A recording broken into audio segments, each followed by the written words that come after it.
everyone. Welcome to DePaul Research Colloquium. Today we have Dr. Zhi Zheng, Zhi Zheng, from the Biomedical Engineering from Rochester Institute of Technology. I have known her when I was a postdoc in Vanderbilt University, and she does an excellent research in human-robot interaction.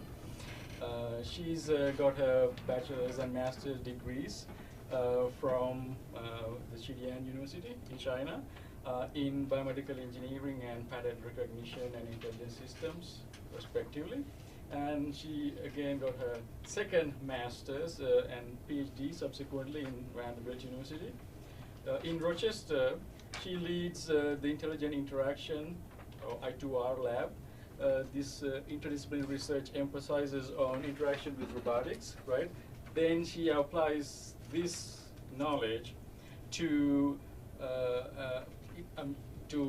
with virtual reality and machine learning, and combined with psychology to assist kids with autism, and not only kids but also adults with some impairment later in life. So also she's collaborated with a lot of experts in clinical psychology, nursing, social welfare, and medical informatics. So using these collaborations, she has developed both human-robot interaction systems and human-computer interaction systems to help children with autism spectrum disorders. So in this particular talk, we'll be hearing what her latest research on human-machine interaction for mental health care. So without further ado, let's welcome Dr. Zhi Zheng. Thank you. Thank you very much for the introduction. And thank you everyone for having me here. Today I'm going to talk about how technology, or more specifically human-machine interaction technology, can be used for mental health care. So I would say this is a branch of biomedical engineering because the applications are for mental diseases. So this is the overview of today's talk. First, I will talk some research for children with autism. ASD means autism spectrum disorder. And then I would like to introduce how to generalize technology to serve different populations. And the last part will be some future directions. So let's start with the first topic. Autism impacts 1 in 59 children across the United States. It has a few features, such as social communication impairments, atypical and repetitive behaviors, and sensory abnormalities. So those graphs show some current practices and challenges in this field. First, let's talk about assessment. So most of the assessments so far in clinical psychology are done using questionnaires and interviews. And no matter here or here, the Likert scale is applied widely. So because different individuals, they understand a particular question in their own way, right? So the personal bias is unavoidable. And the Likert scale has a very, very low resolution. For example, for one question, if you only have 5 options to select, and then one option represents 20% of variation, right? And the other part is about intervention. Intervention is a similar word, is similar to treatment in clinical psychology. The current status is we do not have enough professions, okay, so a lack of resource. And the intervention or the training requires a lot of repetitive work. So in order to teach some social communication skills to children with autism, not even something like, look over there, you may need to repeat this procedure for thousands of times. So that takes much effort. And because much human efforts are required, the cost for caring is really, really high. The current estimation is over 3 million per lifetime. So we know that technology for physical cows for quite a long time, like over 100 years. The question is, can we use technology for mental health care, right? And specifically, can we use technology to serve children with autism? And the answer is yes. Why? Because children with autism, they prefer non-biological motions instead of real human being. And a good example is they like video games, right? And so if we can wrap up trainings or interventions in the form of video game, then it is easier for them to accept. And technology, especially human-machine interaction technology, has some advantages. So here, machine means a robot, a computer, a virtual reality environment, anything, a machine, right? So first, the technology that we can design is highly controllable. They are precise, and we can use the piece of technology across the population, so that is consistency. And technology itself is relatively more objective than human being. And if we can bring the product to industry, and then the products can potentially cheaper than human administrative service. So given those facts, I did a few projects. So I want to talk about this joint attention training, which was started at Vanderbilt around 2010, and I think until now people are still doing related projects there after my graduation. So joint attention means different individuals share their attention on the same object. So currently, we have joint attention on my slide, right? So this is one of the initial work. We want to study whether we can use a robot to get joint attention behavior in these children. So this is a graph of the system setup. Participants sit in the chair, and there was a left monitor, left target, and a right target. And here is either a human put in front of the child or a human administrator. And basically, the robot or the human did this. Hey, James, look, right? And if no response, then hey, James, look over there. So keep adding more cues until the kid hit the target, or like after an extended period of time, they will do the trial again. So because of some technical limitation, in order for the system to know whether the subject responded to the cues, they had to wire a sensory head. And you can see here is a string of infrared light. And actually, they have infrared LEDs in different directions to indicate their attention. And we find out that the robot attracted more attention and elicited comparable joint attention performance compared with a human therapist. So we were very happy, right? So this means if we can design the robot in the proper way, then there is a potential that we can use a robot to help train or teach those children. Okay. But there was also an issue. Over 30% of participants couldn't tolerate the sensory head. They also have sensory abnormalities. So they refused to wear the head, and they drop out from the study. Sorry, can you explain on that side the next to last point, the more attention and comparable joint attention? I'm confused by the difference between. Oh, okay. So this attention is on the robot. And the joint attention is whether they responded to the cue to look at different directions. So after this study, we upgrade the system.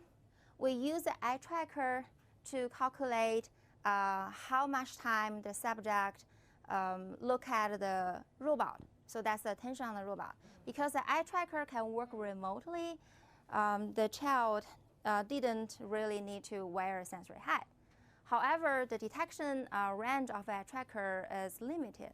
It's just about this much, right? And any gaze that falls out of this frame cannot be detected. So in order for us to understand whether the child will look at the left and right monitor, we had to hire a therapist sitting behind the scene to click a button. Okay. So the system could respond to the child. Because there is a therapist monitoring component, this system is a Wizard of Oz system. And here is a video shows interaction protocol.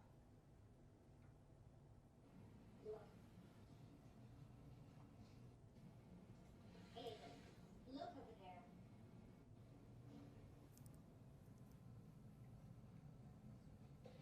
Good job.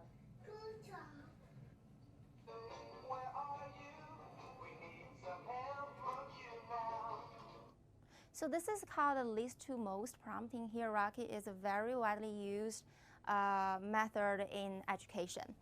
After the experiment, we find out that so the result we got using the system without a sensory hat was quite similar to what we had with the sensory hat, right? By including the 30% of the subject who couldn't really tolerate the hat.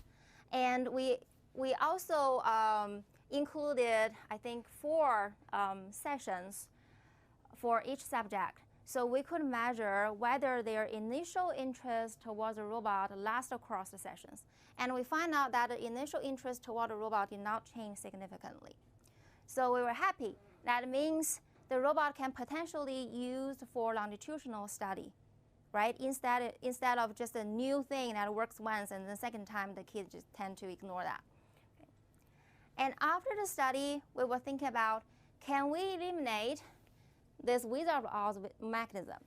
That means we needed a wide range gaze tracking method, not just bounded by a frame around the robot, but across the whole interaction environment. So we did another improvement. In order to track people's eye gaze remotely and around a large area, we use a method to estimate people's gaze direction based on their head orientation. So the first step is to estimate the head orientation. The way to do it is, so as you can see here, those are facial landmarks, can be automatically detected using computer vision algorithms. And different facial orientation lead to different distribution of those landmarks. And we can use the distribution to estimate their head orientation. And in order to cover detection range, like almost across half the room, we have to use multiple cameras. So for example, if this camera catch my frontal face, however, when I turn to this direction, my frontal face is gone waved by this camera, right? And then the camera cannot detect my face and my head orientation anymore. But what if I have another one over here? So no matter where I turn, there's always at least one camera could detect my frontal face and do the head orientation estimation. So that solved our problem. Those graphs show the head orientation detection accuracy. We asked a group of people wear an initial cube that indicate the ground truth of head orientation, and we also use our system to do the orientation estimation remotely. And we compare the 2 data streams. You can see that the accuracy is pretty good. And then based on the head orientation, we had to estimate gaze direction.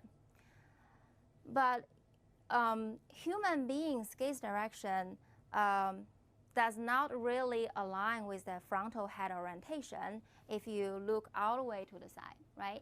So if I'm looking in front of me, so basically my frontal face orientation points to my gaze direction.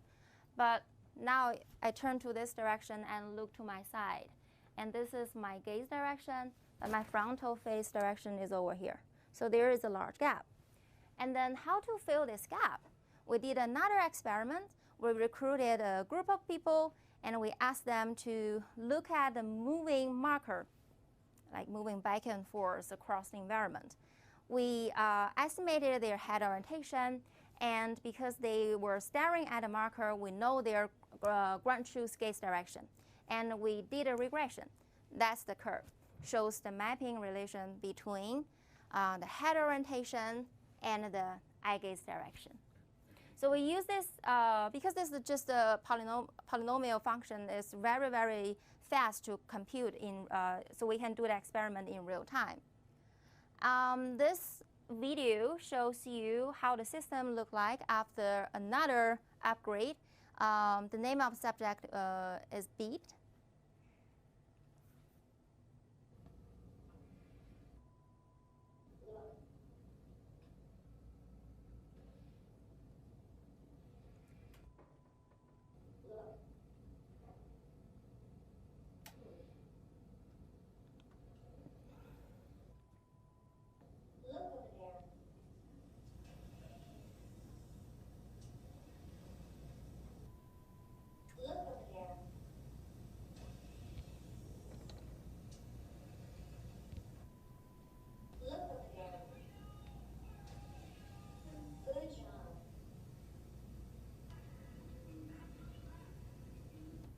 So you could see that it took quite a while for the subject to respond to the joint attention cue.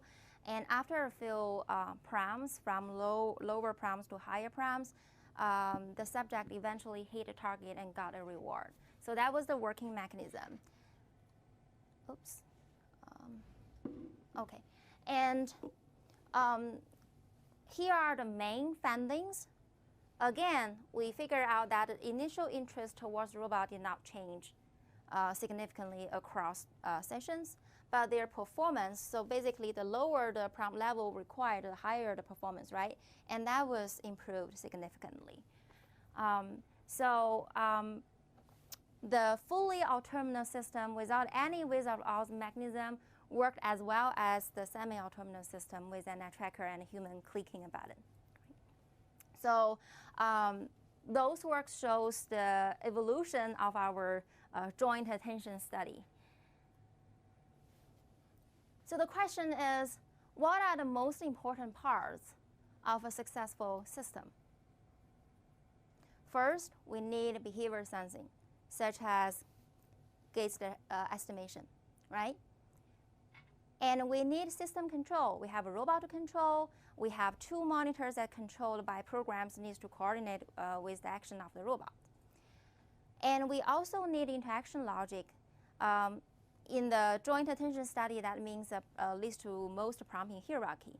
So basically, we need to translate psychological or pedagogical principles into mathematical model, because a hardware system can only execute programs extracted from those math models. And using the same philosophy, we can design different type of systems. And this is a video showing a imitation learning system. Oops.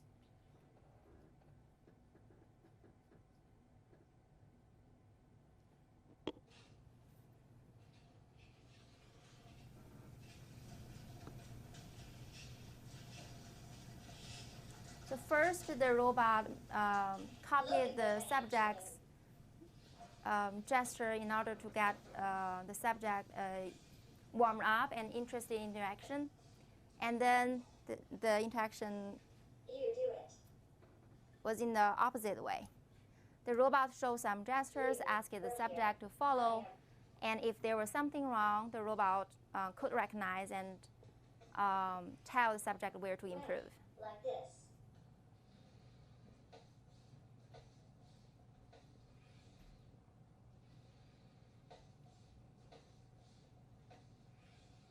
You do it.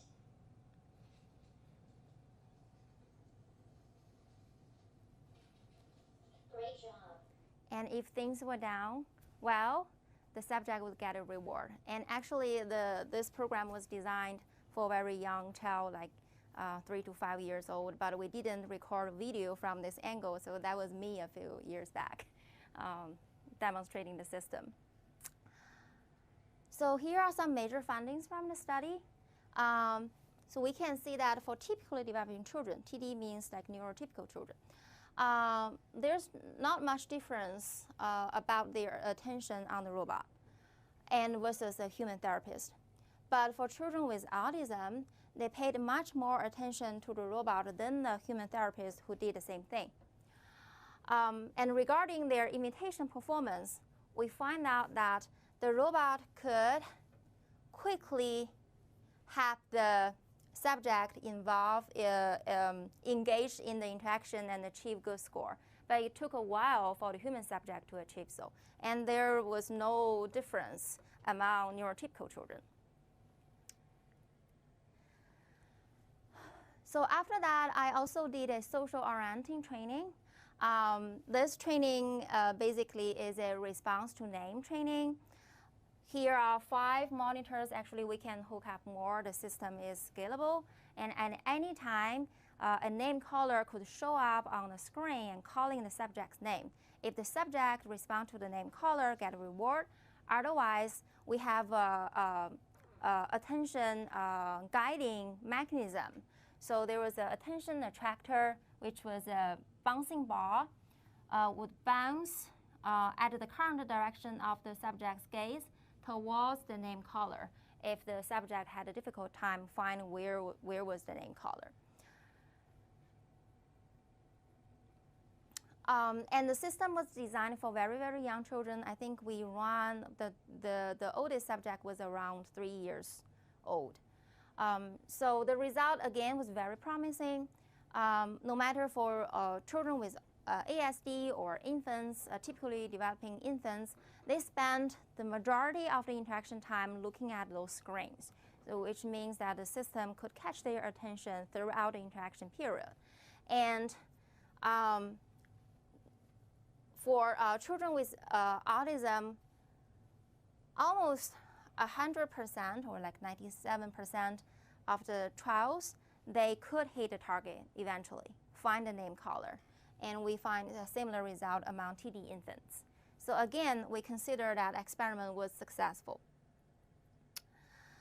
And after those social communication trainings, I was thinking about what caused abnormal behaviors, right? There are many, many possible reasons, such as hyper and hyposensitivities,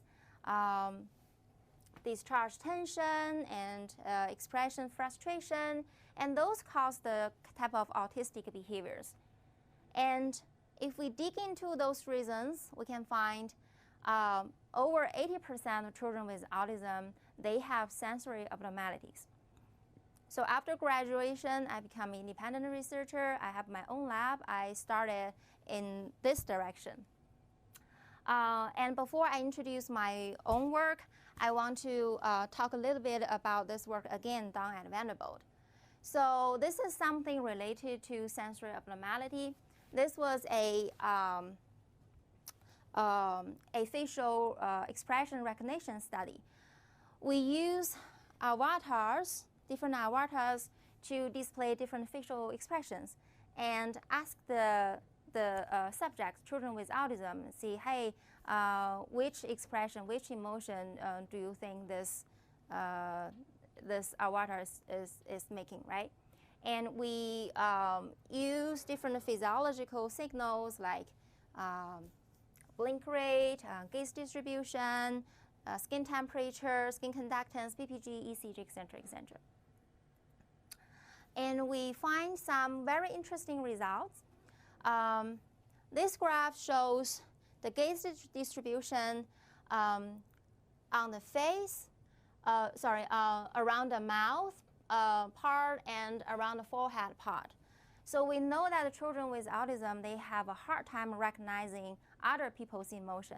And this figure possibly explains the reason, because children with autism, they paid much attention to the forehead area, which does not really represent any emotion, right? And for some important areas such as mouth, they paid less attention compared with typically developing children. And again, here we can see that children with autism, they even paid more attention to the non-facial area than compared with typically developing children. So nothing happens around the background, and they were looking at the background. Of course, they cannot recognize the facial expression, right? And their physiological signal also look very different. So this is actually the grand choose. We can see that after the dimension deduction into two dimensions, the physio pattern and of children with autism and typical developing children, there was like a 90-degree turn. So they are different.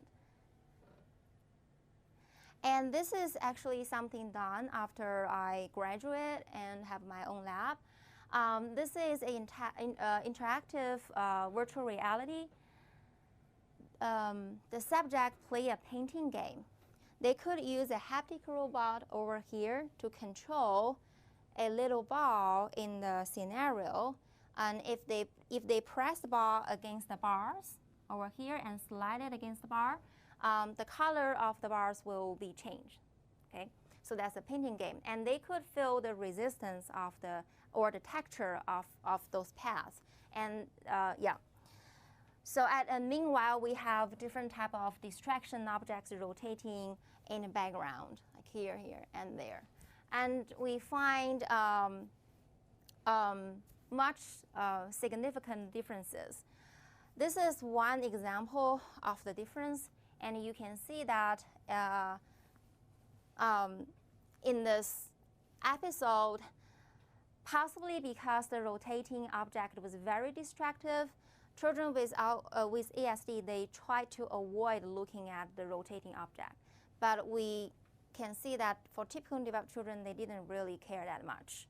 Okay. So that this also shows the importance of using technology, because without help of technology, there's no way that we can figure out such subtle sensory differences.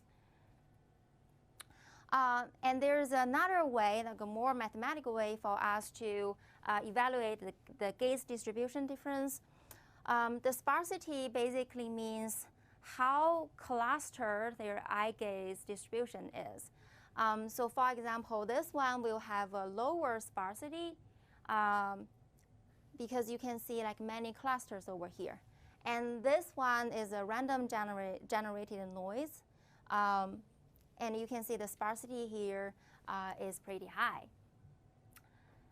So this figure shows the result, the difference between children with autism and typically developing children.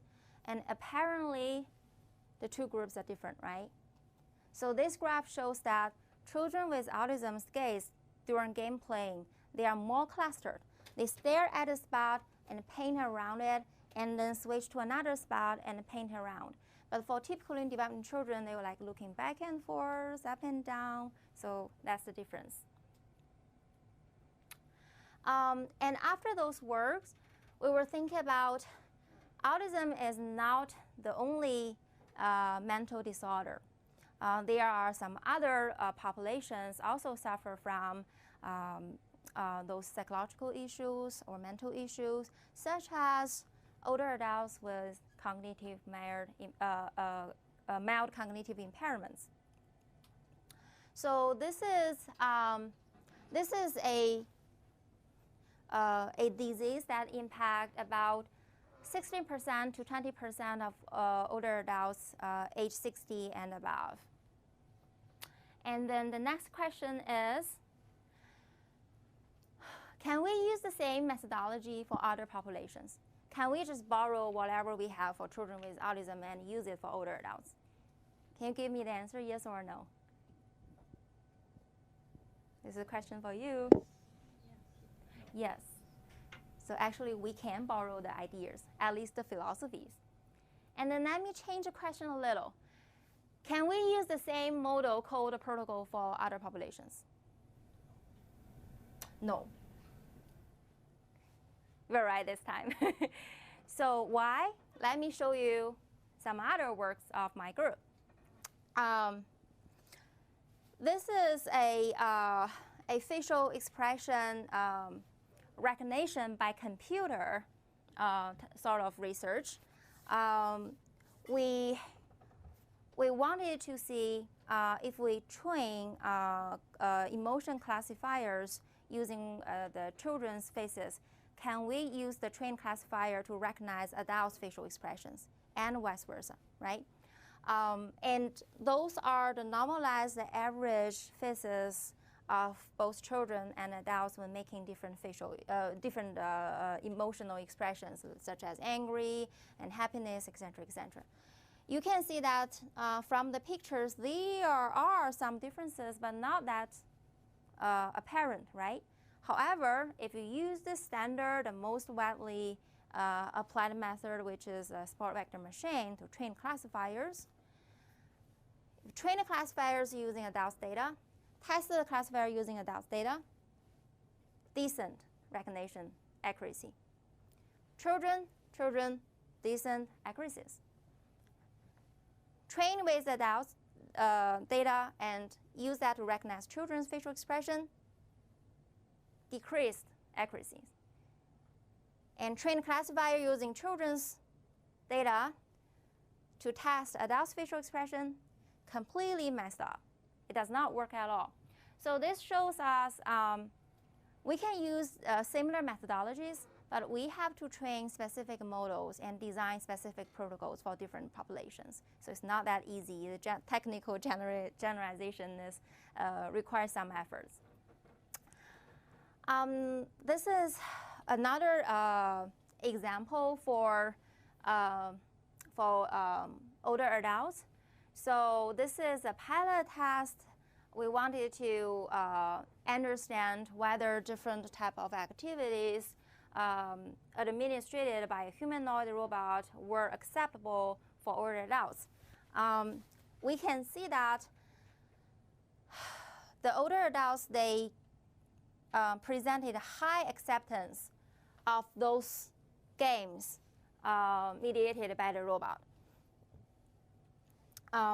However, if we consider the self-rating means whether they consider, oh, the game is interesting or not interesting, the correlation between the self-rating and their physical signals, this is EEG and this is GSR, the skin conductance, they are quite different. We found strong correlation between EEG and the older adult self-rating, but we find a very, very weak correlation between the skin conductance and the self-rating.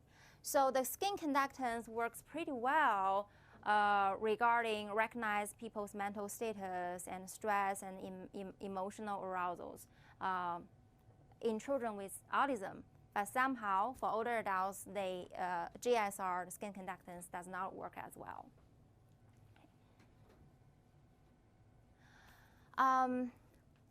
So we try to refine the model and think about new protocols and how can we serve another population but use similar methodology. And this is a video showing a robot Tai Chi tutor that was just finished earlier this year. And this is designed for older adults.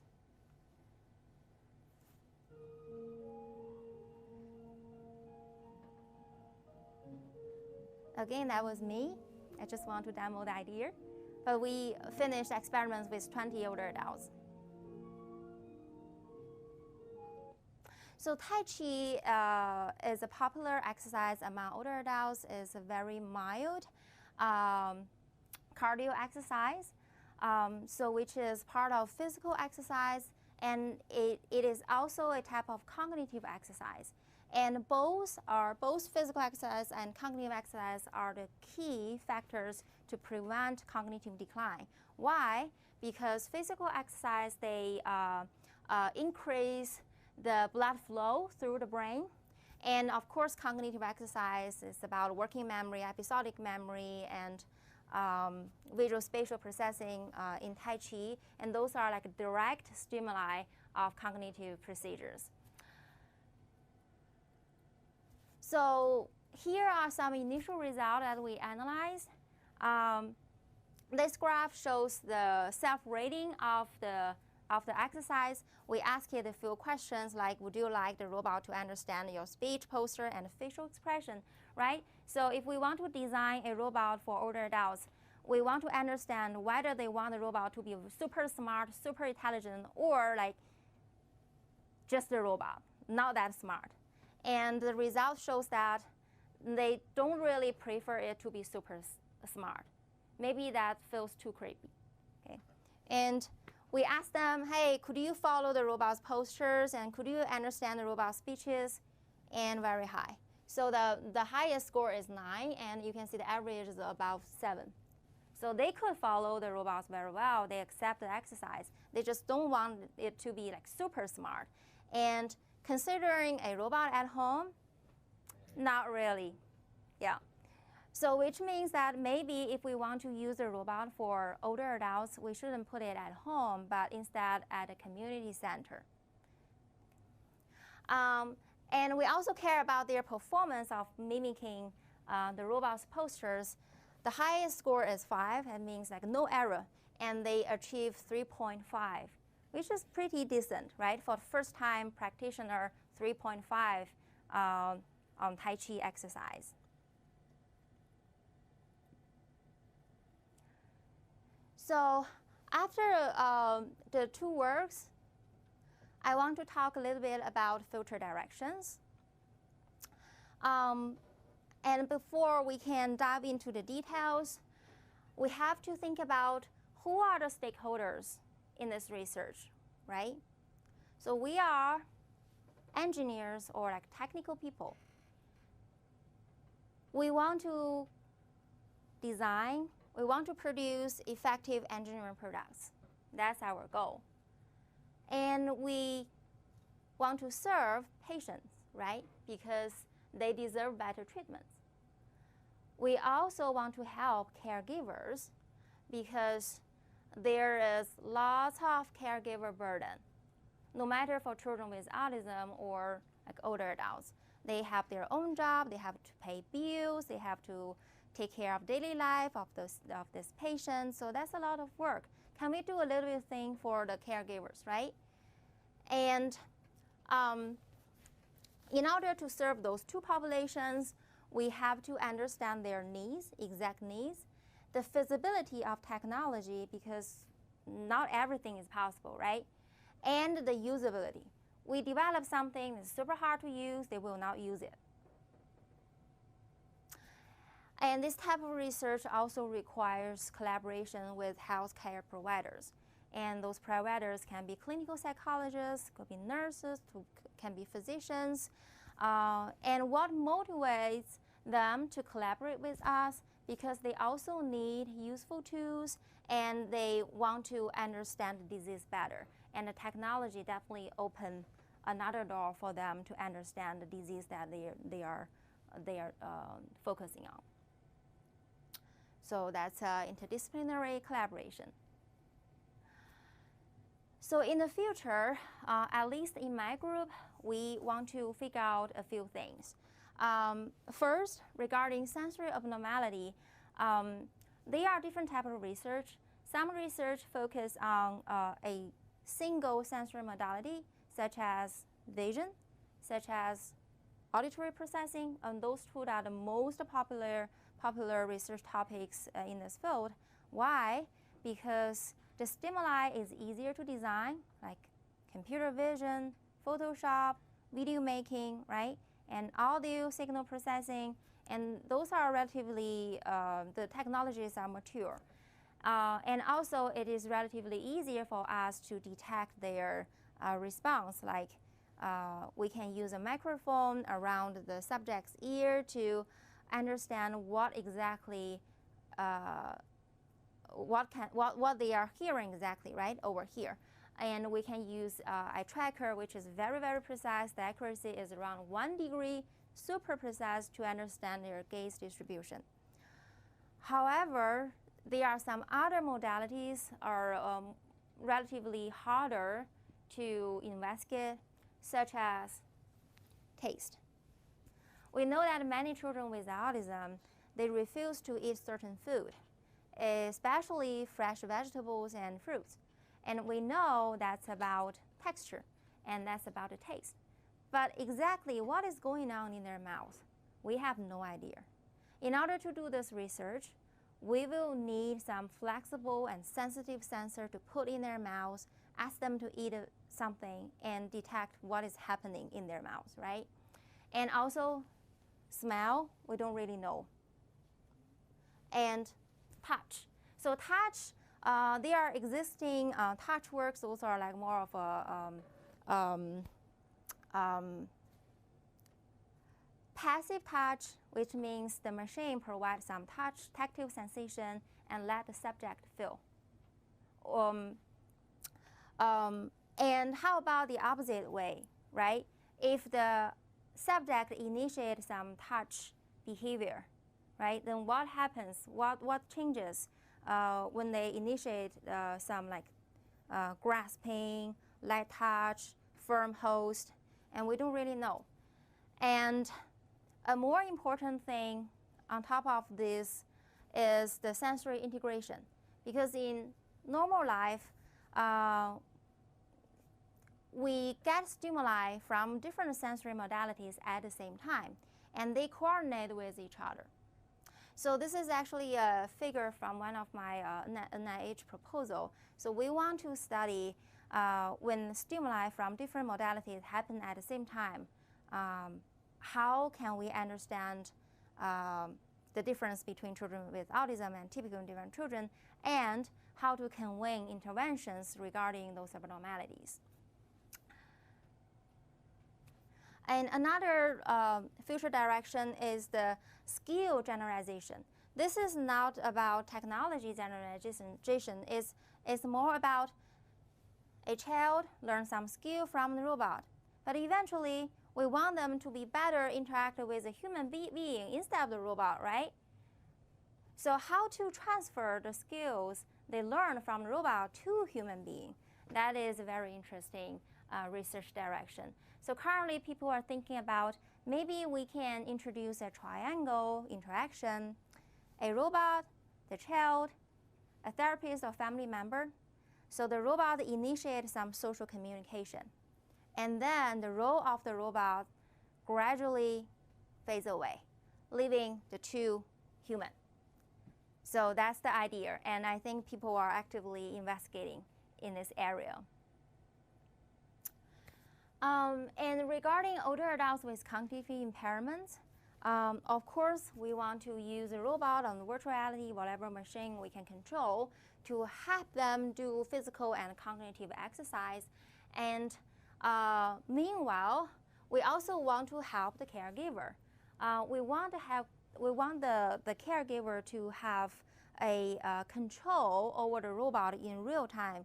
So basically, what type of exercise I want the robot to teach, to lead, and interact with my parents, right? And if I'm shopping and if I'm work, just have a coffee break, I want to log in on my smartphone and see whether my parents really did the exercise. Did they like move around or sitting in the couch and watching TV all day long, right?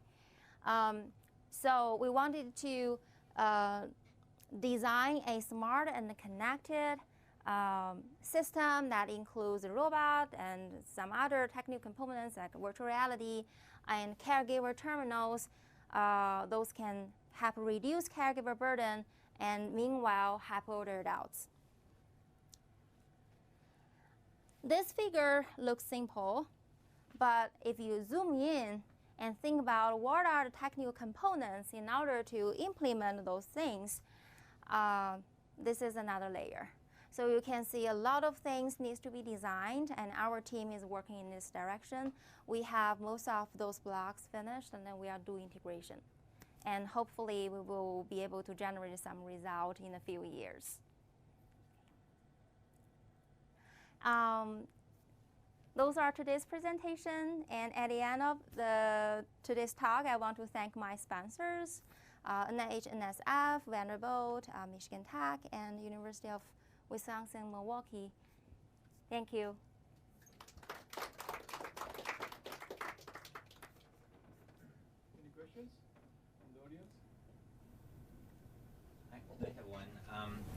So I was wondering, because I'm wondering what's the difference, what does the robot bring to this? I'm sort of jealous of robots in a way, or people who do research with robots.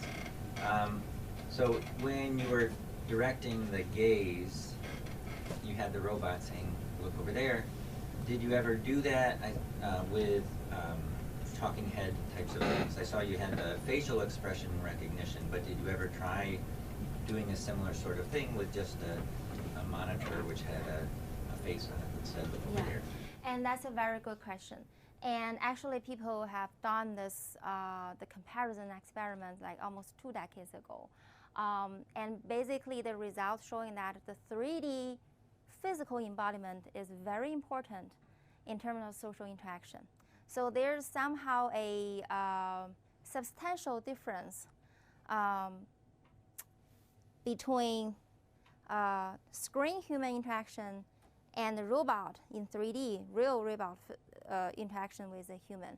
So actually, I remember Dr. Scaslity at Yale. He did a very interesting study. I think in that study, if I remember correctly,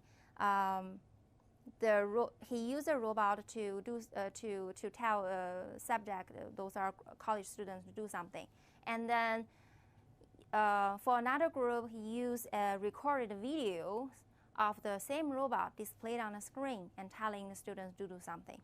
And there was one experiment that there was a brand new textbook worth hundreds of dollars.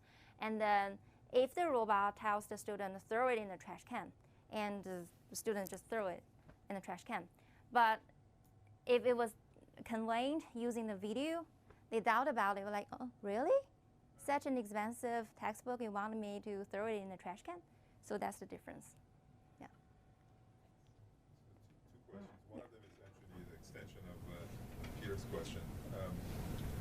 So maybe not an avatar or a 2D projection, but what about another person? I mean, your results showed that you got pretty good accuracy from the robot, but the question is, if you had an actual person doing the gestures rather than a robot, what would be the accuracy that you would get? The detection accuracy does not depend on the administrator, so that will be the same. But however, the issue or the problem of the children with autism is they do not pay attention to a human being at all. If you ask a therapist to do those things, then they tend to ignore the person. But somehow, if they use a non-biological entity, they follow the instruction. And there is a hypothesis between this. The hypothesis is individuals with autism, they have a hard time screening out unnecessary information during a conversation or a communication. So for example, I am talking. Maybe my jacket, the color is too distractive. I just cannot control my face. I make all different facial expressions, and those are confusing. My hand gestures are confusing. But if you use a machine, you can well control the behavior of the machine. No facial expression, flight tune, right? And you can control the color of the robot. And basically, the most salient communication information is given to the subject. And that is easier for them to follow. So that actually gets at my second question, which is, how much control do you have over the features and characteristics of the robot? So in your examples, for example, the robot was pretty small size. Mm-hmm. What if it was a much larger size, like the size of a human, or the color was scary or something like that? I don't know. But yeah, and that's a very good question. Actually, other research team, they compared humanoid robot versus animal-like robot, larger ones and smaller ones. I don't remember like all the results, but I think some appearance matters. Like so far, I know they accept a smaller humanoid robot. They like those animal-like fluffy robot animals. Those are something they prefer. Another reason why people are not using super tall and large humanoid robot is that is very, very expensive. One such robot can easily cost $500,000. And you have to make sure that it is well balanced, it will not fall and fall on the subjects, things like that. Yeah. So my question, somewhat related, I suppose. Autism has a variety. It's a large spectrum. Cognitive skills vary a lot for the kids. You did not address that in your talk, and I was wondering if you have that in your study. You know, how you selected participants and all of that. Yeah, and that is an excellent question. I didn't include the result here, but that is to be published very soon. So we did a larger scale study, and with subject across the spectrum, like both so-called high functioning and low functioning. Those are not the rigorous terms, but anyway. We find out that different subgroups, they have different preference. Some of them, they prefer this type of like robot-mediated games. And some of them, they refuse to do so. So you are completely right. Each type of interaction platform only fit for a certain subgroup, not across the whole spectrum. And unfortunately, this type of research study is also very, very time-consuming to be run. First, in order to recruit a large sample, it may take many years. And secondly, not every family would like their child to participate in such study. Because for example, some family, they even don't want their kids to play a smartphone. Then they don't really want them to, you know, so what's the idea of interacting with a robot, right? So yeah, so you can see that currently the sample size in those studies are relatively small. I was just wondering, I guess, in terms of the levels of autism, do you think, like, since maybe different types of autism have a higher impact in terms of like symptoms, like can they transfer skills? What is that affected by the robot in terms like comparison to having a therapist there? Would the autism type or level be the ultimate kind of like effector of how they transfer skills? I haven't seen like a rigorous study regarding this yet, but I believe so. Yeah, I believe, for example, like for children under like who have more severe symptoms, we may not be able to teach them to accept things too fast, right? We have to slow the steps down. But maybe for higher functioning children, they are super smart. There are many children with autism, their IQ is very high. They are absolutely smart. And you can teach them something maybe like faster. Yeah.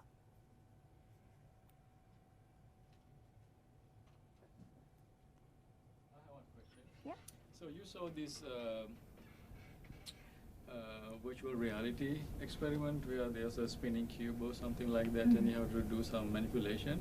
So this manipulator did that system give you like haptic feedback, and have you factored in this haptics in this study at all? Right. So we created different textures. The resistance that the ball when the ball pushed against the path, there was a resistance that was not changed. So basically, the harder they push, the harder the force against their pushing, right? But we did change the texture from like smooth to coarse and things like that. There were some difference. I don't remember the exact number because our team is still processing data, but there were some difference. Yeah, and another interesting result I didn't include it in the slides is the way that they painted the path. We find that if I'm wrong, children, if I'm correct, I could be wrong because those are purely based on my memory. The group with autism, they very carefully, you know, slide the ball along the path, so the distance between the center of the ball and the path did not change much. But for typically developed children, they didn't really care about it. They can like push very hard against the bar, so the distance, is small, or they lift it and push it back, lift it, push back. They didn't care that much, even though the time that they spent to finish the painting was not quite different, but the way they painted was different. Yeah, that's sort of related to the the texture of the path, because if it's very slippery and the ball can easily fall off. And if it's very coarse, then you have to exert more force in order to slide the ball against the bar. Yeah.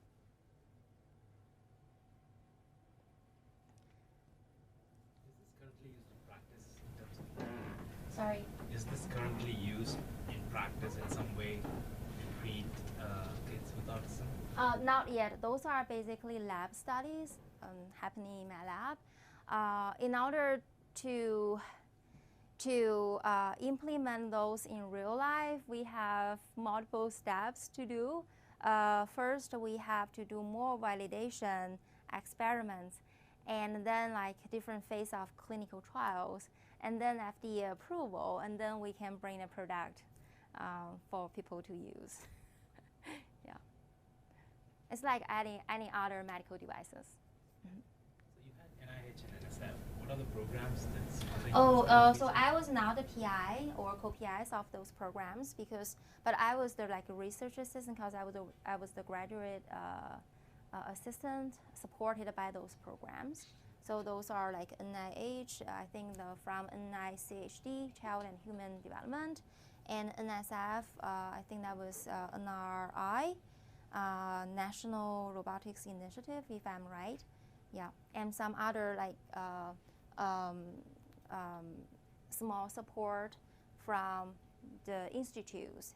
Yeah, yeah, and I was the PI of some of the institutional supports.